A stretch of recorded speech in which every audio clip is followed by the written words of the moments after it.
विश्व 24 न्यूज हर पल आपके साथ। अनैतिक अनैसर्गिक सरकारमध्ये असलेला रामदास कदम सारखा नेता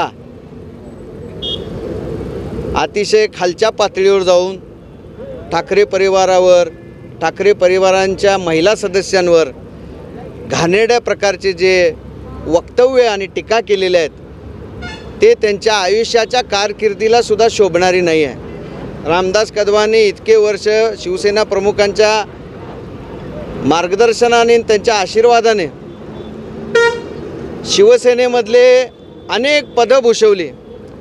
केशवराव भोसले सारख्या शिवसेनेच्या नेत्याच्या गाडीवर ड्रायव्हर म्हणून काम करणारे रामदासजी कदम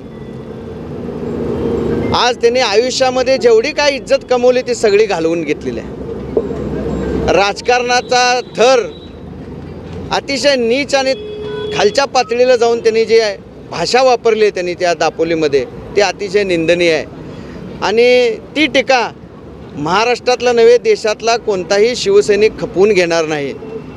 रामदास कदमांना पराभव, त्यांना विधानसभेत पराभव होऊन सुद्धा दोनदा विधान परिषद देऊन, दोनदा मंत्री करून, शिवसेनेचा नेता करून, त्यांच्या मुलाला विधानसभेचे तिकीट देऊन, त्यांना निवडून आणून, युवासेनेच्या कोर कमिटीचा सदस्य करून काय काय नाही दिलं एवढं दिलं त्या रामदास कदम साहेब। पण आज अतिशय वाईट वाटतंय की रामदास कदम सारखा बुजुर्ग माणूस ठाकरे परिवार आणि मातृश्रीवर शिंतोडे ओढतायत।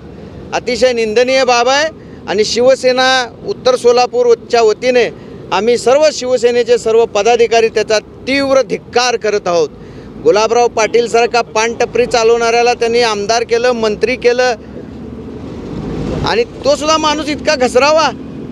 आज ज्यांची उदाहरणे दिली जायची निष्ठेची, आज तीच माणसं आज पैशापोटी, स्वार्थापोटी शिवसेनेच्या मुळावर उठलेल्या उद्धव साहेब सारख्या सुसंस्कृत माणसांवर, निष्कलंक माणसावर आरोप करतायत।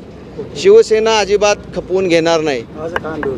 आज शिवसेनेचे संपर्क प्रमुख अनिलजी कोकीळ साहेब यांच्या आदेशाने शिवसेनेच्या उत्तर सोलापूरचे सर्व पदाधिकाऱ्यांच्या नेतृत्वाखाली आज पाकणी येथे रामदास कदम, शहाजी पाटील, गुलाबराव पाटील यांची गाढवावरून धिंड काढण्यात आलेली आहे।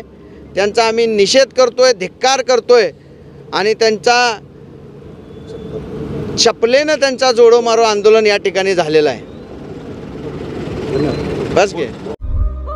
राज्यातील महत्त्वाच्या आणि आपल्या भागातील ताज्या बातम्या पाहण्यासाठी आजच आमच्या विश्व 24 न्यूज चॅनलला यूट्यूबवर सबस्क्राईब करा आणि बेल आयकॉन प्रेस करा।